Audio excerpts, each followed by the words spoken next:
Assalomu alaykum YouTube'imiz kanalidagi obunachilarimiz.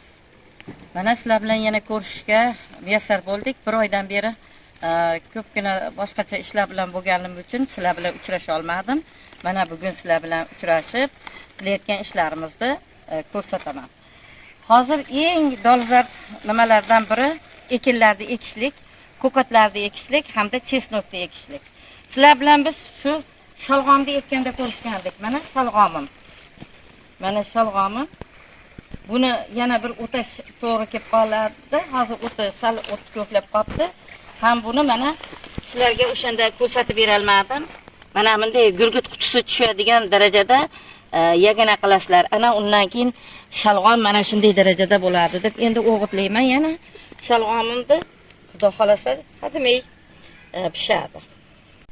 Hurmatli obunachilarim, shu shalg'omni ekganda mashikacha ekdim. Mana daraxtlarga shira tushib qolganligi sababli dehqon bobo dori sepgan ekan. Mana qatar shundaycha o'sha doridan keyin yo'qolib qoldi. Keyin yo'qolib qolgandan keyin men mana bunday qilib tulplarni tozalab turib, tulplarni ekib chiqdim. Mana tulplar chiqdi mana. Endi o'zimizga bo'laveradi. Kechroq ekibsiz desangiz ham o'zimizga bo'laveradi. Endi mana shu qatarda 17 dan ag'i bo'sh qoldi. Mana men chesnokni mayka ekdim. Mana chesnokka 3 qator joy oldim-da mana. 15-sentyabrgacha chesnokni ekaverasizlar. Mana endi mana shu chesnokimda o'rtalari qoldi. Mana buni men shu bo'sh qolgan joyga ekaman. Hozir shuni ekib ko'rsataman sizlarga. Chesnokni o'zlaring bilasizlar, qanaqa ekishdi. Hamma o'zi juda hozir ham ko'kini yeysiz, ham chesnogi bo'ladi. Qishda hammaga juda kerakli narsa chesnok ham. Shuning uchun o'sha bitta ham bo'sh joyda qoldirmasdan o'sha kerakli joylarga mana shu nimani tiqib chiqaverishimiz kerak. Hech qachon bo'sh joyda qoldirmasligimiz kerak. Chunki prezidentimiz aytayapti, 405-qaror. Unda kambag'allikdan farovonlik sari. Qarangki, o'shanda hamma o'zini tomorqasidan oqilona foydalansa, hech qanday kambag'al qolmaydi bizda. Hammani agoroti bor, hammani tomorqasida, o'sha tomorqasidan foydalansa, mana shu o'sha prezidentimiz aytgan qarorni bajargan bo'lamiz.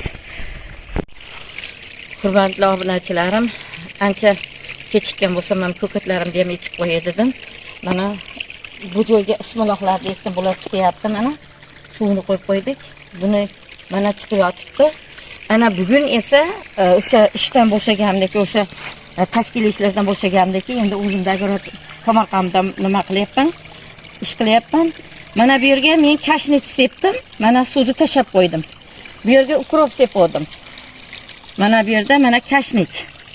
Hammamiz ko'katni yaxshi ko'ramiz. Ukropga endi suv qo'yib oldim. Bu tomonida meniki kelganimda nevaram kelib qolgan uchun undan foydalanay. Shu nevaram bilan birgalikda mana shu videoni qilaylik deb to'xtatib turdim. Mana hozir bu yerga ham ukrop. Bilasizlar, eng dolzarb nimadagi narsa ukrop. Ana keyin men mana qolganini aralashtirib olamiz. Hurmatli obunachilar. Har doim ko'kat hammamizga bilasizlar, ko'kat ovqatimizni shirin qiladigan, ham foydali. Masalan, ukropni eksa qonni suyultiradi. Yesa, choy qilib ichsa, hali qabziyati bor insonlar qaynatib ichsa, o'sha qabziyatdan qutular ekan. Ukropga ham o'ziga yarasha o'zini xislati bor ekan. Shuning uchun ukropni ham juda ko'p ekamiz. Asta-sekinlik bilan bosqichma-bosqich biz o'sha ekish jarayonini olib ketyapman. Hurmatli obunachilarim, mana ozgina bo'lsa ham sizlarga qilayotgan ishlarimdan, shu ko'rsatayotgan narsalarim sizlarga ozgina foyda berayotgan bo'lsa, mamnunman. Kommentariyalarda o'zingizda men xato qilgan joyimda sizlar yozib qoldirsangiz, men foydalanaman. Sizlarga agarda meni foydam tegadigan bo'lsa, yana ham xursandman. Shuning uchun hurmatli obunachilar, tez-tez ko'rishib turishligimiz uchun sizlar like bosib, obuna bo'lib qo'ysalaring, tez-tez uchrashaveramiz. Salomat bo'linglar, salomat bo'lishga majbursizlar. Hammalaring bilan yaxshi ko'rishaverik. Xayr.